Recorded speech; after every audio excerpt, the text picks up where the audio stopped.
ladies and gentlemen. Welcome back to These Go to 11. Once again, I'm Nathan Bell. Joining me, as always, Zach Bartle. Zach, what's going on, man? Well, I have been playing with a brand new podcast app for about the last 15 minutes. Not that I've been bored and waiting for anybody's Mac to start working, but I got this new podcast app called Castbox. Okay, and I love it. Nice. So, I'd been using Stitcher, and it didn't have.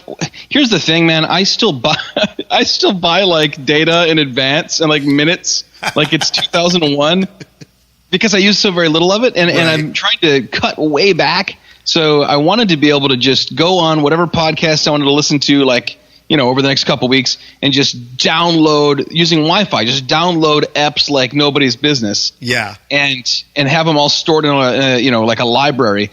And Stitcher wasn't very easy to do that. So this one allows me to. I've been binging more than ever. I go through fits and starts with podcasting. Nice. And I burned through this one called The Pope's Long Con, which was great, depressing but great.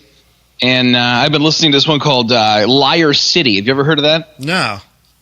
It's all just like different like hucksters and scumbags and different either historical or modern or whatever. And this guy just kind of deconstructs what made it work, why people listen to him. It might be like a classical kind of con man deal, or it might be a televangelist, or he does a whole one on Mike Warnke and the Satanic Panic. Oh wow. It's been kind of interesting. And then I've been into these Shroud of Turin ones. Oh, I saw you posting on those. Dude, I've been obsessed with that thing off and on for decades, literally. And I found a great one out of Louisiana. It's this priest and this historical.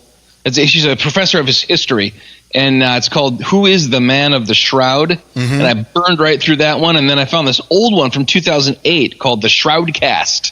And I just started getting into that one. So yeah, I've been podcasting an awful lot. Not only do I have like 38 podcasts, I listen to like 138 podcasts. Nice. I have been more on the lazy side. I listen to a few podcasts, and I'm probably going to start upping that because I finally caught up with all of the podcasts that I listen to. So for a while, I was actually backlogged with Happy Rant. I was backlogged a little bit with Gut Check and finally got caught up with those.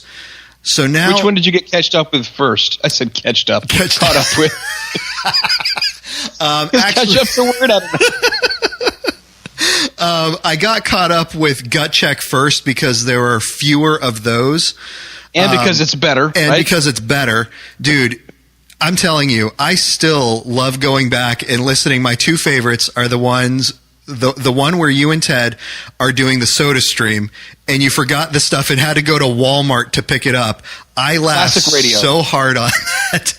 And then the one where you guys... That's up there with like the whole like War of the Worlds thing where people thought it was real.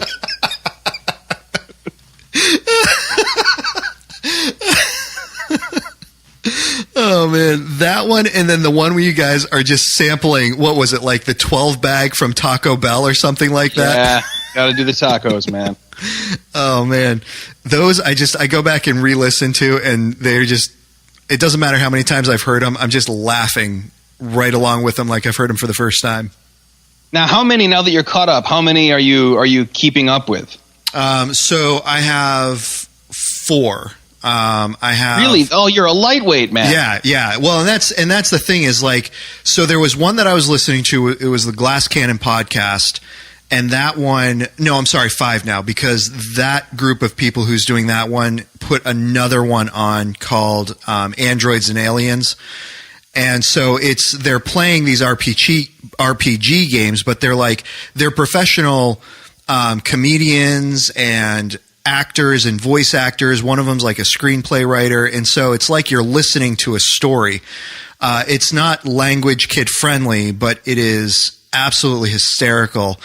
And they had basically 2 years worth of podcasts out at that point. So I was binging all the way through them to get caught up with them, and then finally got caught up with them just recently. So now that I've caught up with everything, I'm I'm going to go ahead and start looking for some others. So no, actually, I think I have like 6 now that I think about it, because I've got your Clinch one that I listen to. Let me do a count here. That way we'll give some promotion, some love. So Clinch, Gut Check, Happy Rant, Front Porch with the Fitzies, Glass Cannon, and Androids and Aliens. So yeah, 6 of them. No Doc and Devo, huh? No, not yet. I think they're the next one that I'm going to go on and download and try to get caught up on, because now that literally I can my drive is long enough in the morning and in the afternoon that I can listen to one full one going to and coming home from work. So, if you do the math, I go and work 5 days a week, that's only 3 days. So I think that'll give me, 2 days, 4 episodes each time going in and coming back to get caught up with them. So I think that's my plan next. Isn't it kind of funny how binging is like simultaneously it's freeing on one hand, but then it also almost feels like oppression. Yeah. Like if you're like, oh crap, I'm behind, or you start a new one and you're like, oh, I know new ones are coming out every week or twice a week, but I feel the need, the responsibility, like it's a job. Yes. Dude, Netflix, the same thing. I have binged. Oh my gosh, dude. This is a little sad. In a day and a half, I watched an entire documentary series recently. It was called Evil Genius. Have you seen this? No, I've seen it on there, but I haven't watched it yet. It was the pizza bomber. Yeah. The thing where the guy went in and he had the bomb strapped to his neck. And I was cleaning my bedroom because it had just become a complete disaster. And then I was like putting in like 5 weeks worth of receipts into my checkbook program, and I just kept it. I just let it go, 5 seconds till the next one starts. We'll watch a little of the next one. Then I got done with that one, and I'm like, oh, the same 2 brothers who like produced that did one called Wild Wild Country. Okay. And it's about this cult in Oregon in the 80s, and I'm like 3 deep into that one. It's so stinking crazy. I can't believe, I was alive when this stuff was going on and I knew nothing about it. It's wild. Yeah. Yeah. See, you're more high-minded than I am with what you watch, because I too have been binging, but I just finished binging actually when it first came out, Lost in Space. Have you seen any of that? I've heard that's really good. Actually, Turkish told me to check that out. Yeah, that is, it is a fantastic adaptation, remaking, retelling of the story, and I'm looking forward to season 2 when they finally pull that one out. But yeah, it was really good. But then I've been on this stand-up comedy kick. So I've just been watching all of these stand-up comedians. Kevin James has one. Do you know who he is? Oh, that one was great. Yes. Oh, did you see that one? Yeah, and Mulaney's got a new one out now too. Did you watch that one? Who's that? John Mulaney. It's called Kid Gorgeous, Radio City Musical. Yes. Dude, when he does the whole bit about Trump, he compares it to a horse being loose in a hospital. And then the whole thing about street smarts. Yes. Dude, my wife and I have watched that twice now. And like our bedroom's right below my son's bedroom. And we were so afraid we were going to like keep him awake with how hard we were laughing. Oh man, that's great. That guy's my favorite comedian, and not by a little bit. Have you seen Maz Jabrani? Are you just making up syllables, dude? Oh no. Have you ever seen the show Superior Donuts? Are you making up shows? No, I've not ever heard that. Okay, so Superior Donuts is a Joe with Judd Hirsch. He was the guy in Independence Day. I know Judd Hirsch, yeah. Yeah. Uh-huh. So he owns this donut shop in, I think it's Chicago, in downtown Chicago. And he has this street kid come in and start working for him. But there's a guy who owns a dry cleaner, and he's from the Middle East, and it's Maz Jabrani. But he has 3 stand-up comedian shows on Netflix. Oh man, hysterical, absolutely hysterical. But he does a lot of stuff like that too. So yeah, dude, I'm super jazzed because my wife, for my 40th birthday, she bought me and her and my son tickets to go see Gaffigan. this Oh, summer nice. up at Interlochen in northern Michigan. I am so jazzed. He's so funny. Yes. He's got like 4 or 5 of them on Netflix too. Yeah. He's got 5 because Cinco was the last one. Yeah. My son knows them all by heart. He'll reference those in like everyday conversation. He's 10. That's great. Brian Regan has one on there right now, which is good. And with the nunchucks one? Yes. Yeah, I've pretty much. I will actually. This is really dorky, but if there's one that I want to watch, but I don't really have the time to devote to maybe 2 or 3 comedy specials in a week. Right. I will just hit record on Audacity, and I will hit play on Netflix, and I'll record the audio, and I'll go do something else, Nice. and then I'll load it onto my Palm Pilot, and I'll listen to it in the car. That is fantastic. Nice. It's probably illegal too, so I shouldn't have said it, but then I delete it. I've got my subscription. I'm paying for it. That's right. There's nothing wrong with that. It's not like you're inviting people into your car and like, hey, listen to this. And by the way, pay me $3. I'm just at random street corners. I'm like, hop in. Check it out. Who's that French guy who was on Comedians in Cars and he just had one come out? Oh, I can't remember that. Yeah, pretty funny. Remember. Yeah. That's another good one with Jerry Seinfeld. Is that the one? Is that the series you're talking about? Jerry before Seinfeld. That was pretty darn good.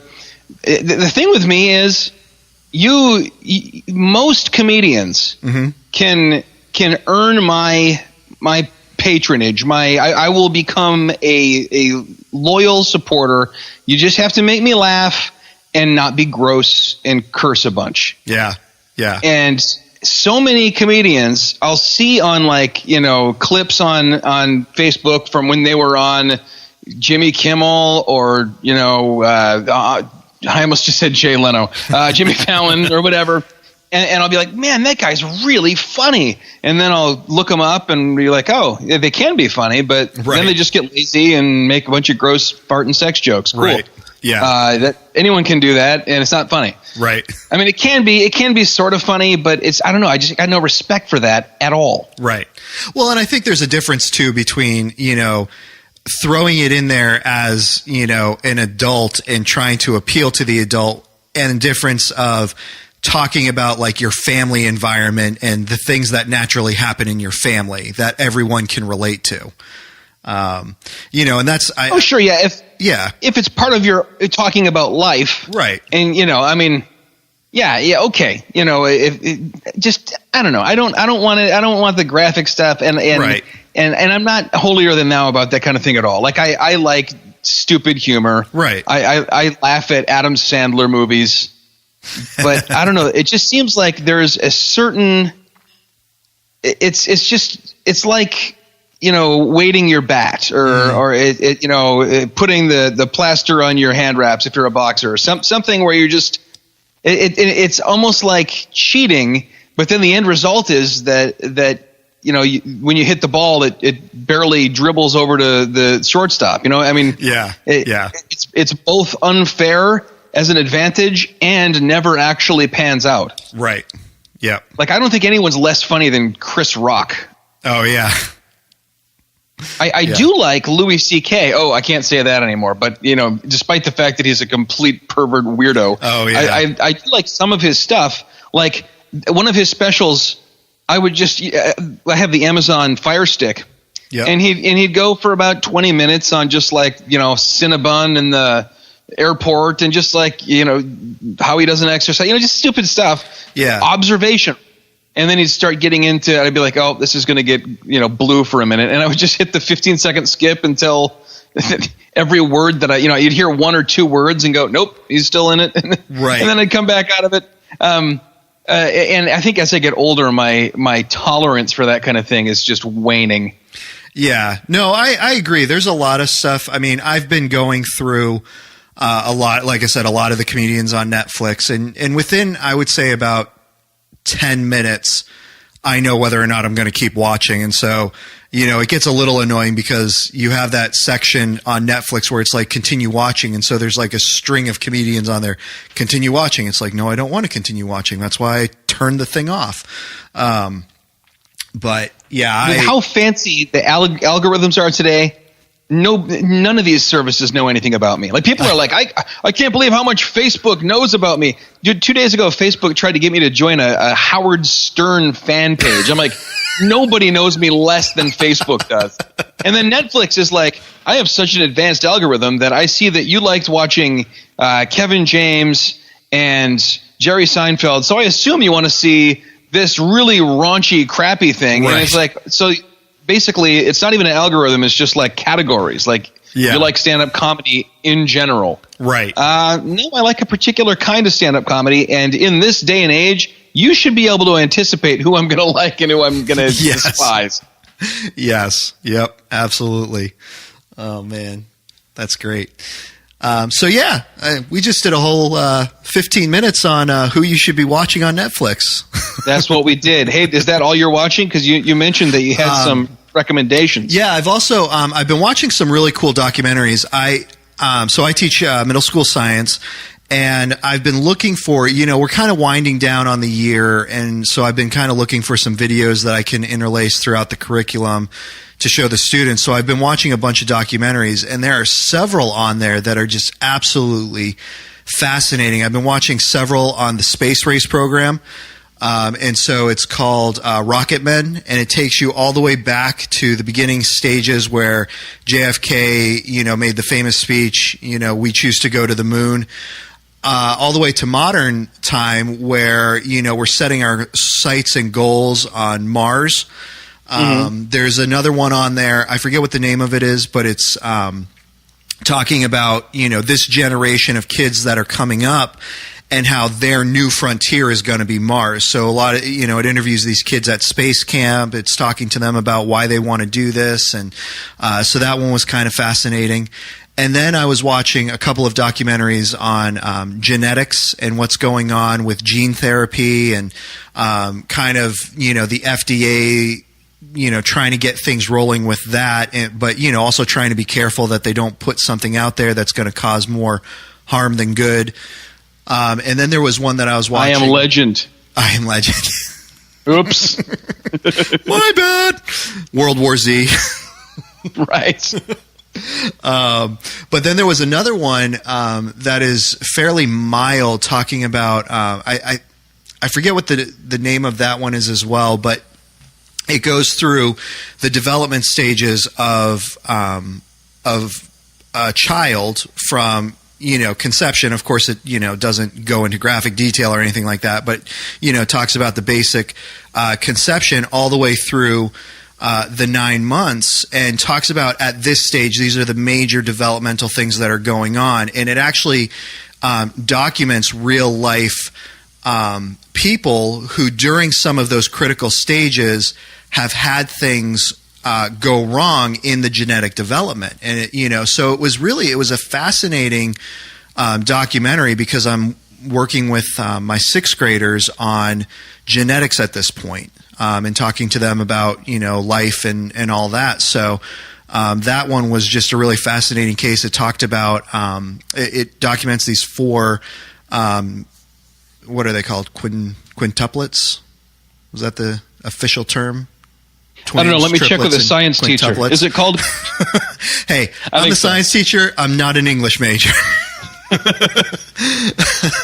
But yeah, so these four identical children, and so it talks about their story and even how unlikely it was that all four of them made it to birth, and then it details just some other things. And so I've been hanging out and really watching some of the documentaries on there, some of the science documentaries, and those have been really fascinating. And then there was one that I just showed my students about the Voyager probes that we sent out. And so, documenting what happened when we got to Jupiter, Saturn, Uranus, and Neptune. And then it follows them all the way into 2012, where I think it was Voyager 1 just broke through our solar system.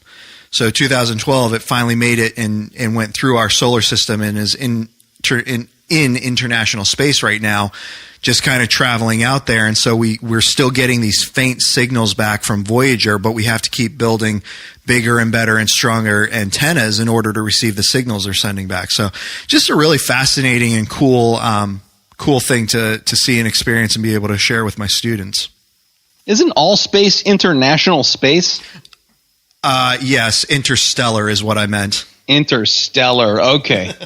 I thought maybe like Russia had dibs on part. Like we get the general area around Saturn. It's Russian. Bring it full circle here. Have you heard of a podcast called The Habitat? I have not. Oh, wait. Maybe. What's it about? It's a Gimlet podcast, which those are like always great. It's one of these where they dump the whole like season, like everything all at once, so you can binge it right away. And it's about this NASA project where they're doing continual research about the Mars mission. Right. And this one is just basically research on what do we have to take into consideration vis-a-vis a bunch of people living in super close quarters for like 3 years. So give them weapons. There's no weapons, but everyone's got, God gave you 10 good ones. Right. So they have these people in a habitat, which is basically the size of what they'd be on Mars, and they're there for a year. And, they don't have even like all the communication they have with the outside world has the same delay that it would have if they were on Mars. And they have to put on spacesuits if they're ever going to go outside. And it's really interesting. They start out, everyone likes each other, and they're, this is going to be fun. And then it starts to kind of break into like Survivor-esque like factions and alliances, and people start to just turn on each other. It's kind of like almost like a lowbrow reality TV podcast, but at the same time, you're like, it's for science, so let me just enjoy it. That's right. Nice. That'll be one that I'll have to check out. So I'll have to remember some of these as I'm going back. So once I finish Doctrine and Devotion, I'll go back and get these recommendations from you on other ones. So soon I will be up to the 4 million that you listen to, Zach, but it'll be a while. It was a little overwhelming when I opened up for the first time this Castbox thing, and it said scrubbing more than 1 million podcasts from however many sources. And I was like, there are more than 1 million podcasts? I mean, I know there are people who have more than one, but if everyone who has one just had one, that's 1 out of 300 people in the country. Right. That's a podcast? Come on. That's why you need to have like 10 or 20 even to be, noticed. That's right. I wonder if that takes into account like pastors who are putting their podcasts out too. Do you think that's the case? Yeah. Undoubtedly, yeah. Or even like, I know there are some people who use Podbean or even just, a standard RSS feed. You can make a podcast with WordPress. And I know people do that for like recording, this semester of a class or, whatever. Yeah, so I'm sure it's inflated. It's not programs per se. Still though, talk about getting lost in a sea of content. Yeah, needles in very large haystacks. Oh man! But that doesn't stop 20,000, 30,000 people from finding these Go to 11 every That's week. right. Hey, that's how we roll. 80,000. Well, we're just throwing numbers out there. 200,000. Are we going to do something cool when we finally reach 300,000 downloads? We missed the 200,000 download mark. Oh. Well, where does it stand? That's a good question. I would have to check that out once we stopped recording. Yeah, there should be something. That's when we should do a live app. There we go. We could do what we tried to do when we reached 100 episodes. That went well, dude.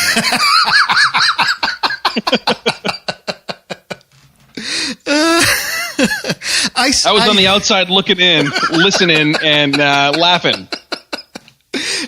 Dude, I still contend that the worst part about that is the fact that we never tried to do one again after that. Like, if we literally had stopped after the first couple of podcasts that Greg and I did, actually, I take that back. The first couple podcasts Greg and I did, we had our good buddy Josh Mitchell. You and I were actually talking about him earlier before we started recording. He's the one that did the intro music for us.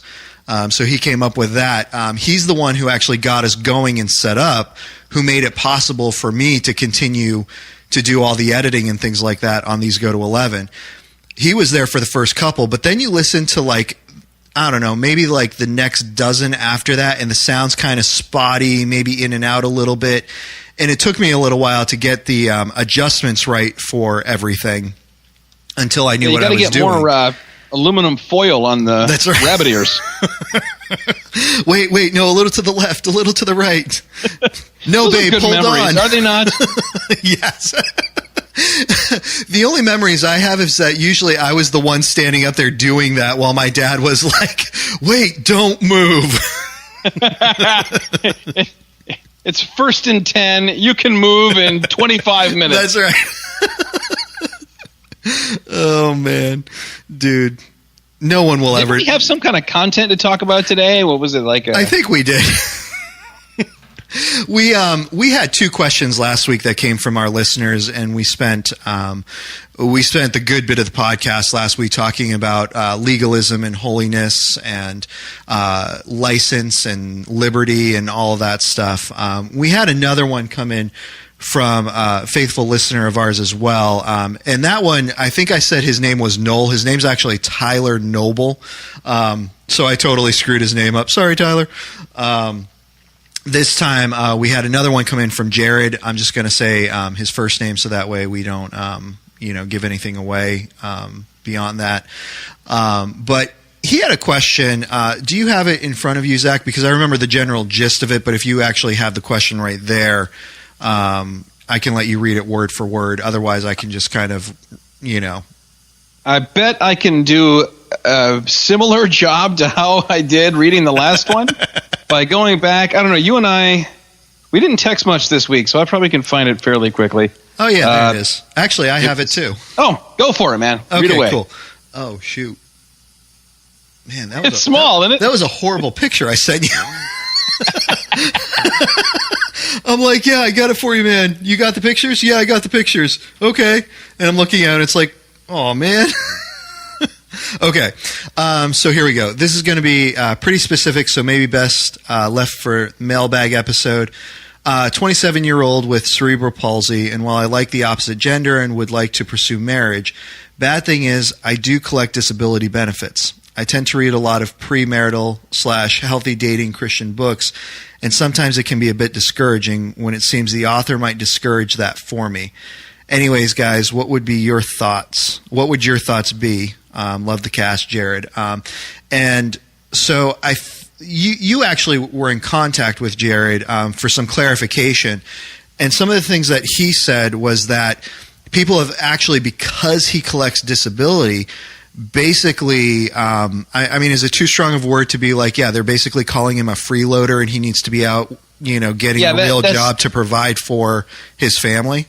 No, that's not what he said. It was more along the lines of kind of challenging him because he's on a fixed income at this point, just simply because of his situation, that, well, if you're not going to be a solid provider, then you have no business dating, because dating is for marriage, and marriage, if you're the man, you forget the fact that there are so many marriages out there where we got married and then an illness, a disease, an injury rendered a man unable to work. Right. At that point, is he not as much of a man, not as much of a husband? Right. I think it sounds like maybe a grumpy old coot of some kind. And then also, he references all these books. I'm guessing probably reformed-y stuff, and, gender roles and these parachurch ministries that define themselves by standing up for these traditional roles and the way a relationship's supposed to look. that can be awfully unbending, and I could see how it would be discouraging for somebody. Yeah. It's interesting because I've known probably a handful of people within my life where, and actually even in my own family, this was the case where my mom probably, I would say up until the point where I was in 4th or 5th grade, was more of the part-time worker, stay-at-home mom, kind of take care of the kids type thing. And then she ended up getting a really good job working as a nurse. She was a certified nurse, so working as a nurse, and she ended up pulling in more money than my dad did. And so, they were talking, and they just came to the decision that, well, it's better if dad kind of cuts back on his hours a little bit, and he takes care of the kids now and does the cooking and all that stuff. And, I remember not really thinking that was weird at all, because I don't know. We were always raised that, mom and dad were mom and dad. My mom did, she, as long as I can remember, she did work most of the time in some capacity, whether it was full or part-time. So we had partial incomes, at least coming from both of them at various points in our lives as kids growing up. And so I never really thought it was weird that, oh, well, mom's making more money now, so, dad's just going to kind of do the things mom was doing. And, I've known other people like that as well, where, mom's got a better job than dad does, and she's making more money, but we still need somebody to take care of the kids. And so, hey, dad's going to be the one to do it right now. Yeah. And what's funny is I remember I used to listen to daily, it was actually a video cast of some kind, from a ministry. The guy's name rhymes with Rod Zeal. And he was asked a question one day: is it okay for the wife to be the breadwinner if it's a mutual decision, and the guy to maybe be more stay at home with the kids, or homeschool the kids, or even be kind of the homemaker, housekeeper, right? Whatever we want. I don't know what terms aren't offensive anymore. I never know. The guy who's we're already dividing labor in almost any marriage, but he's going to do more of this stuff. And the answer given was, I guess that's okay, but it better be as short a period of time as possible so you can get back to the way things are supposed to be. And there was not a single scripture cited. It was just basically like, because Ward Cleaver does this stuff and June does this stuff. Right. And, we don't want to mess with that. And I get that there's a fear right now of slippery slopes into redefining every gender role and even redefining gender itself. But I don't know, when you get into, and I guess we're a little off topic now, but when you get into making rules and binding the consciences of other people, especially a husband and wife who in mutual submission and submission to God's word have decided this is how we are going to get it all done, you're so over it. That goes beyond even like the KDY with the Christmas morning thing. Oh yeah, but it's along those lines, right? It's just way beyond. Yeah. And I think the same could be said of if you're a man and you're not able to make a bunch of money, X amount so that you can buy a big diamond ring, and then you'll be able to pay the mortgage, and the wife can stay home and do all. Frankly, that's none of your business, because you're binding the conscience of someone else, right, with a culture expectation, right. Well, and we got to go and there are texts we can talk about and stuff, but you got to get it back to the scripture, and you got to try to propel yourself back into the world of the scriptures when they were written, right, and then bridge that context back to where we are today, right. Right. Well, and I was going to say, let's be real. I remember when my wife and I, we dated in college, and we got married the summer in between our junior and senior year of college. So for our entire senior year, we were still full-time in school. we were going to school out of state. Neither one of us lived in the state where we were going to school. And so, we found off-campus housing, and, we both had pseudo jobs. I mean, I cleaned the church down at the bottom of the street a few days a week. She still worked as a receptionist in the physical education center on school campus. And I think I was volunteering, I was volunteering at the church as well, because I was trying to finish up and get all of my intern credits for my degree. And, so like we had all these things going on. I mean, the reality is, if you were to look at where we were financially as a couple at that point, I mean, it was a joke. Like, the fact that we survived, financially our first year was a miracle from God in and of itself. I mean, so to me, like, when you start getting into prying into someone else's finances, like you said, that's just a really slippery slope. Like, that's none of your business. My wife and I had looked at what we were going to be making, how we were going to be living. We looked at some things and decided we were going to cut some things out, not have things here, not do things there. And that's typical of all marriages, I think of all relationships going into marriages at all times. I mean, even now today, we still look at our budget and we're like, oh, well, we're only making this much, but we have this much money going out, so we got to cut this, and this. I mean, trying to judge what people should and shouldn't do in a relationship based off finances, to me, is, well, it's none of your business. I mean, that's up to the couple to decide what they're going to do and how they're going to live and support themselves and survive.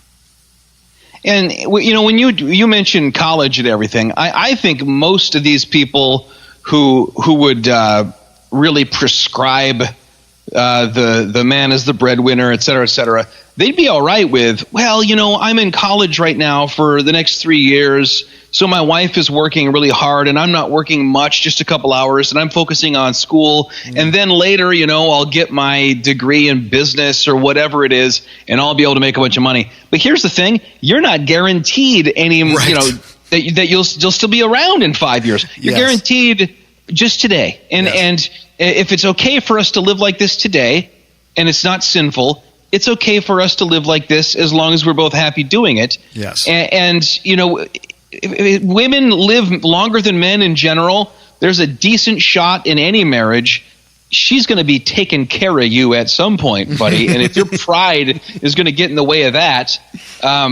that's just sad. Yeah. And when men get sick, we're all like, oh, I'm dying. And there's all these little loopholes for when it's okay for me to not be the macho man who brings home all the bacon. Right. When I look at the scriptures, there is a lot that's said about singleness and marriage. Mm-hmm. I've been teaching through a class on women in the church, and we were just looking at Matthew 19, when Jesus talks about eunuchs who were born that way from their mother's womb, and eunuchs who were made eunuchs by men, and eunuchs who made themselves eunuchs for the sake of the kingdom.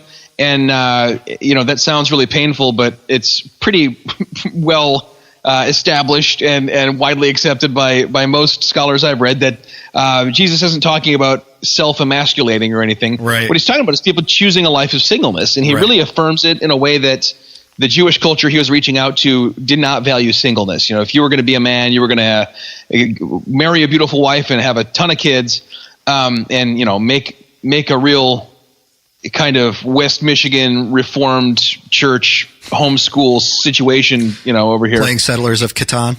Yeah, you're gonna play a little Settlers. You're gonna watch your Brian Regan and chuckle mildly, and you're gonna read the Heidelberg Catechism and go to sleep and get up and do it all again. And yet Jesus says, singleness is good. Then Paul goes so far as to say that in a given context, I would argue, because of the difficulties being faced, he wishes that everyone he was writing to could be just like him, unmarried, unhindered. But even in that case, he's like, and Jesus says the same thing. If there are many who can't handle his teaching, it's okay. And Paul says if you're gonna burn with passion. And granted, Jared said, I like the opposite sex, not I'm burning with passion. But I mean, and I don't think that means necessarily at the end of the day, just if you're going to be, shipwrecked in your faith by lust and descend into pornography, you can burn with just a passion. And I'd have to look at, what epithumia, what word we're looking at in the Greek. I don't have it memorized, but I mean, you could kind of be preoccupied with a passion for wanting to have a family and be a husband. And it's better than to just sit there and pine about it. It's far better to marry. Right. And I've been in ministry a long time now, decades. And by that, I mean 1.7 decades or something.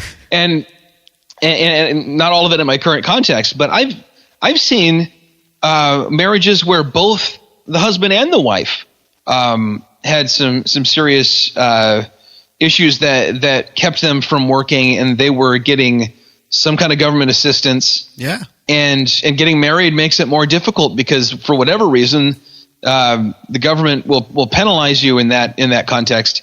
But who's really ever going to think that there's a biblical case to be made that says because your position in this moment is not ideal when it comes to making money, you should not follow a biblical model of leaving and cleaving. We turn to someone else and say, at the moment you're making money just fine, but for all I know, the bubble's going to pop on your industry, or you're going to get hit by a bus, or you're going to wind up having Parkinson's disease at 40 like my grandfather did, and you're not going to be able to anymore. But your marriage is still, quote unquote, legitimate then. Right. Just so long as it blindsides you. Right. Well, and what's interesting too is, we talked about this group of people and all the loopholes they love to have, and it seems like, realistically, let's say, man and woman get married, and the woman is working, and it's okay to do that right up until you start having kids. And then all of a sudden it's like, well, once you start having kids, the woman better stay home and she better take care of the kids because that's, in crass terms, that's her job. That's her duty. And my wife and I have actually talked about this. I'm more domesticated and more of a homemaker than she is. If we were to ever have kids in that context and setting that required one of us to stay home, she's totally fine with the idea of me doing it. Like, how cool would that be? No questions, no qualms. It's like, yep, you're the one that's going to stay home and take care of the kids and, make sure that dinner's ready on the table and all that stuff. Because, that's kind of a lot of what I do now anyway is, I'm the main cook in the family and, she does, don't get me wrong, she does a ton of stuff around the house, but like, that's the stuff that I thrive on. Like this past Christmas, we were kind of looking at our budget and we're like, well, we don't have a ton of money. And so we did what we did, 12 years ago when we were first married.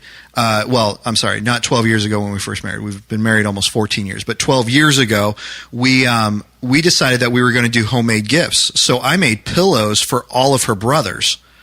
And I'm the one that did that. Like I sewed the material and stuffed it and, made the pillows for them. Dude, it's a good thing you're like a 5th degree black belt because you probably got to use that when you tell this story, huh? You're like, what a Nancy. And you're like, well, yeah, remember when you used to have a windpipe? That's right. Well, dude, okay, so funniest story ever. I got the nickname Domestico in my family from when this happened because so her sister, who is 10 years younger than her, was over the house. And it was just after Christmas because she was that 12 years ago, she was one of the people that I made the pillows for. So, like I had done that. And then I used to do tree work at that time. And so my pants had ripped and I didn't have time to run out and get a new pair of pants. So I was literally sewing them up in the living room when she was over. And she just kind of looked at me. She's like, wait a minute. So let me get this straight. You cook in the house and you sew. You're like all domesticated. I'm going to call you Domestico. And now all of us are as well, Nathan. See, the funny thing, though, is for me, like, I really, when we talk about gender roles and things like that, like to me, that's the thing that I don't care about. Like, I'm secure enough in my masculinity. You know, you talked about black belt and all that. Really, like, yeah, I mean, I'm the guy who can do all that stuff, but I'm also the guy who will, you know, jump into the ring and knock someone out, you know? Well, and that gets to, I mean, I got to say, stay-at-home dad probably always looks different from stay-at-home mom. With me, I'd love that gig, and it would be constant Nerf war. I mean, just like it would never end. As soon as you thought that it was over, you'd get shot in the back of the head. And B, it's so arbitrary. When you talk about cooking, like, you could make something in the kitchen, and there are people in the, you know, like, what's that Worldview Weekend clown's name? I don't even care.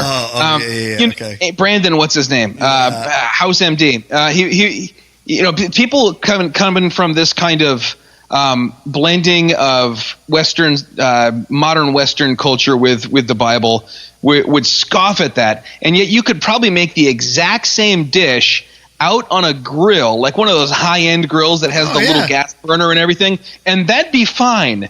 And it's like, you know, historically, you know who I remember? If you want me to think about cooking and think about the Bible, off the top of my head right now, I remember two guys cooking. One is this dude named Esau, who was really good at making a savory dish. Yeah. And if you told him he was a pansy, he would kill you. Yeah. And he wouldn't break a sweat doing it. The other is what was that guy's name? Jesus, right, who cooks fish after his resurrection. There was no built-in, like, you know, I remember watching the extras on Desperado, or one of these Robert Rodriguez movies. Oh, yeah. And he crassly says, you got to know how to cook. If you don't know how to cook, it's like not knowing how to procreate. And then he says, you're going to need to eat for the rest of your life. And he shows how to make these Mexican dishes. Mm-hmm. And there's nothing, you know, people will point at the King James passages that are, the effeminate don't enter the kingdom of God, and say, you see, what are you wearing, a little ruffly apron while you cook? That's effeminate. No, I'm not, actually. I'm probably wearing cargo shorts when I cook, but and my wife is a far better cook than me, and I only have a few things I can make, but I love to cook. I think it's fun. Mm-hmm.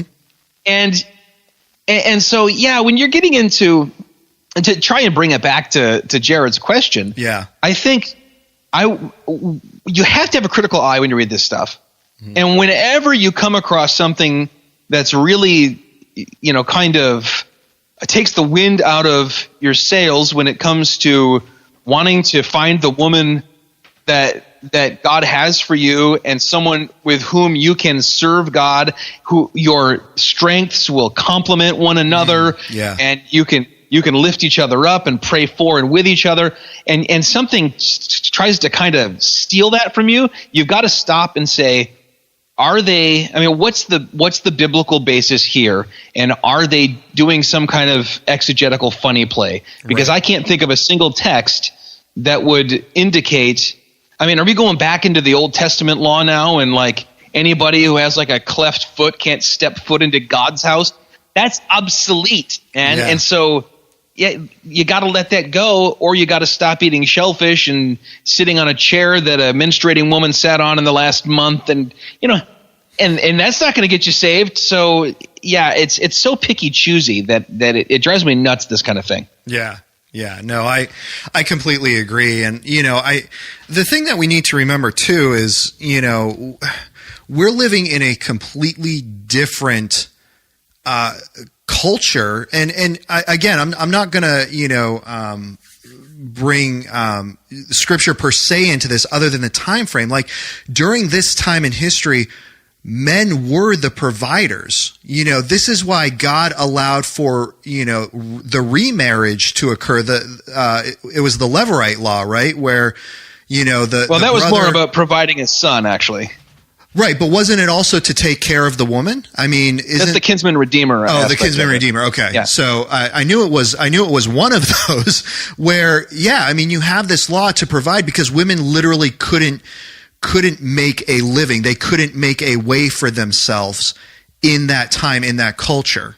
we don't have as much of that going on nowadays. I mean, we have a whole lot of other issues that are going on nowadays, but like that idea that, you know, a single woman can't provide for herself and take care of herself is ridiculous. You know, that marriage is necessary is ridiculous, you know? And so to me, that kind of equal, playing field would be the fact that the man has to now be out working because the woman can't, essentially. Even in the New Testament world, though, I mean, tell Lydia that a woman can't make it on her own. Yeah. I mean, she's like, oh, I'm too busy buying and selling you to hear what you have to say. Right. And like Phoebe and the fact that Jesus' ministry seemed to have been majority funded by wealthy women. Yes. I mean, married women like, the woman who's married to the steward of Herod's house, and then also single and widowed women. And so, this kind of thing, if it's tied to cultural necessities, once the culture changes and the necessities change, you have to stop and say, is this a biblical principle that's timeless? Or what? Yeah, I mean, that's just what you said. Right. But my point is that even by the time Jesus' ministry begins, these things are shifting and changing. And I mean, at the end of the day, the Proverbs 31 woman was very much Old Testament. She's out. She's considering a field and buying it before breakfast. She's a baller. Yeah. And that's okay. She's making money. I mean, look at Abigail. Who's running that household, man? I mean, granted, Nabal's not Nabal. Nabal. He's not a good example. Right. But I mean, the fact that she's both beautiful and a peacemaker, and she's just capable and kind of awesome is, I think, what draws David to her. And he's like, holy cow, this woman's the whole package. Right. Lucky me, her husband just died. Right. And it didn't make him go, ew, what do you think, you're a man or something? What about traditional blah, blah, blah? Right. And so, as a New Testament, this side of the cross, I am always baffled by the particular, seemingly random ways in which people will choose to hamstring themselves by making themselves live by mores of an obsolete ceremonial system. Yeah. No, absolutely agreed. And, I think that's the main thing, is going back to the Bible and what does the Bible say? Show me where this is commanded, where this is mandated. Show me where I am supposed to live by this standard, up to these rules that you are imposing. And people hate to say it, but come on, the reality is every time you add something to Scripture, every time you take something away from Scripture, you're doing the exact same things that the Pharisees did, the exact same things that Christ is coming down and condemning people for. You're not living by my law and the law that I set forth. You're living by the laws that you've set forth. Yeah. You've changed up the truth of God for the traditions of men. Mm-hmm. And I mean, just here's the thing is, we're all friends on Facebook. You, me, mm-hmm. Jared. Yep. Jared, you're stinking awesome. Yeah. And any lady would be lucky to have you, and let us encourage you and tell you, don't let the kind of grimacing, grumbling, grousing Pharisee bunch make you feel guilty for wanting to fulfill a desire God has put in you. Yeah. Yeah. If there are desires in us that we struggle with and we feel guilty about because they're native to the flesh, mm-hmm. and Scripture condemns them in no uncertain terms, and we have to crucify those things. If it's rooted in the fall, weed it out. This deal is this whole wanting to be the husband of one wife, mm-hmm. be faithful to her, and do what God designed from the beginning, which is for us to come together and help each other and hold each other up. That's rooted in creation. Yeah. And it's confirmed and affirmed in redemption and in the consummation when we have the marriage supper of the Lamb. Yep. So every part of the story but sin lifts this up. Yeah. So I mean, pursue it as passionately as you feel the desire to. I mean, if it's really important to you, full steam ahead, man. Find your lady. If it's something that you're kind of like, well, I mean, I wouldn't mind dating. There's no reason biblically you shouldn't be dating. Just, I mean, don't use that horrible app where you swipe people left and right. That's awful. No one. You're not good enough. Yeah, no, right. No joke. Although I did do a wedding of two people who met on that, and they were just like, well, you know, everyone's using it, and they're both Christians, and they're both. I was like, really? But are they? But really? But okay.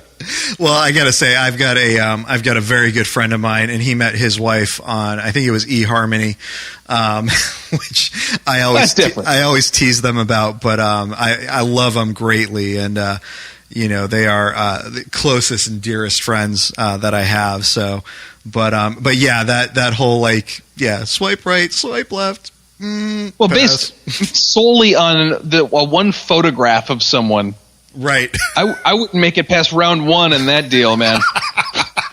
They'd be like, what a dork, gone. I'm posting a picture from like 15 years ago when I was modeling or something. You're posting a picture of you as Wolverine. That's right. Snickety snick, baby. Bub. That's right. Bub. That's the little tagline. I'll call you Bub. I'm the best at what I do, but what I do isn't very nice. Okay, that sounds like somebody everyone would swipe left on. That sounds a little suspect. Oh my goodness, dude! Going back to the comedians on Netflix, have you seen any of? Is it Gabriel Iglesias? I think. Yeah, I've seen one or two. Have you seen some of his stuff? Oh my gosh. I forget where I was going with that. Something just reminded me of that. Oh, he does this thing about like the creepiest superhero ever, and he's like Batman. And he's like, you know, I'm Batman. Do you want some candy? And then like just goes on this whole bit about, you know, Batman having the creepiest voice ever and like just not, you know, not the normal superhero. So I thought that was kind of funny. I can't laugh at Batman, dude. Come on. Was that a trap? Was that a trick test? Where are you on Batman? Dude, if I mocked Batman, 14-year-old me would leap forward through the space-time continuum, spin kick me in the face. See, Superman was always my go-to in DC, so. Superman's boring. He's bulletproof. He's impervious to everything. So what do you have to do then? And granted, now we're back into the nerdy stuff from last week. But what do you got to give him bad guys that are just as powerful as him. Why not just have two regular guys fighting at this point? Well, they've done some really cool stuff with him, though. Like, did you ever see like All-Star Superman? I mean, they had a series of like cartoons that came out. Did you ever see like that one or Superman and I think versus the Elite? No, I've never heard of that. Those were actually really cool setups because in Superman, All-Star Superman, he's actually like dying. Like Lex Luthor has made this whole plan and set it up where he's actually gotten too much sun poisoning over the years of like having to heal and regenerate and things like that. And so Lex Luthor devised this whole scheme to kill Superman. And that was actually really fascinating. But then there was one Superman versus the Elite where he's going up against these people who have the ability to like mess with his mind and stuff. And so it's like, what would Superman look like if he wasn't restrained by his moral code and compass? Because, you know, he spares this one guy's life and sends him to jail, but the guy just gets out of jail and then he goes and kills someone. And so even the public is kind of getting down on him for this. And then the Elite come onto the scene and they're willing to make the tough calls and take care of this. And so then something starts, you know, brewing between them and Superman. And so the people are actually rooting for the Elite, and Superman basically pulls out this whole thing where it's like, well, you want to see Superman unrestrained, you're going to get him. I mean, it was good. It was a really well done set of cartoons that were out. My favorite thing with Superman is the superhero cafe on how it should have ended. Oh. All of those are great. And Because I'm Batman. do you watch Honest Trailers? Oh, yeah. We watch them obsessively. That's another thing my son can quote, like, verbatim. Oh, my word. Did you ever see the series that they did on the Twilight series? Yeah. Yeah, I've seen those, and I've seen the bad lip readings of Twilight, and that is the extent of my interaction with Twilight. But that's all you need. I mean, you don't need anything else. Oh, man. All right. Well, before we get into too much more nerdage, dude, this has been a good Nathan. conversation. Let's rein it in. That's right. And actually, I don't think we mentioned Missional Wear, so let's give shouts out and high fives to them. All the great products that they have over at Missional Wear. We just celebrated Mother's Day yesterday, so if you didn't get a chance to get something from them for your mother, you got Father's Day coming up in 4 weeks, 5 weeks. Daddy wants some Missional Wear. That's right. I mean, great T-shirts, great Yeti mugs, or the equivalent of Yeti mugs that you can get, and those are really high quality mugs that they have. It doesn't matter whether it's the coffee mug, the Yeti mug, the beer mugs. I actually got a flask from them that has the Post Tenebrum Lux on it. Post Tenebris Lux on it, which is really cool, etched in there into the metal. So, I mean, check out Missional Wear for some great products for Dad for Father's Day. They really need to get that ashtray situation up and running. Oh my gosh, that would be I consulted amazing. on that for a time, and he sounded really passionate about it, and it just fell through the cracks. Jeff, my man. Yes, Jeff.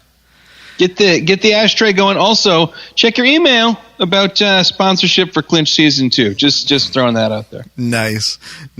Well, I gotta send Jeff a quick email when we finish up here. So maybe I'll throw out that whole ashtray thing to him. Give him a little reminder on it for you. What? One more shout out, dude. Did you see the coasters? Oh my gosh, yes. That was incredible. Dude, my boy. Well, the guy's name is Zach, and then his last name starts with B, so he's going to be, the man. That's right. But, dude, he made him with a laser. If you don't know what I'm talking about, I'll post him again, the picture, but it's on my Twitter, author Z Bartles. And the guy, I'd never met him, but he found out about me through this podcast. Nice. And he wanted to get some of my books, and he came by the church, and he gave me a set of 4 coasters that he had cut with like an industrial laser he owns, and on them with the laser had been etched in "These Go to 11" logo, Gut Check logo, and then my church logo. Nice. Man, they're so cool. That's fantastic, dude. We need to see if he can set those up for mass production. Those would be cool to send out. Guarantee he can. He does it in his basement again with a laser. Nice. That's the money. That is fantastic. All right, dude. Well, we're going to go ahead and sign off now. Zach, we just rocked the Casbah. These go to 11.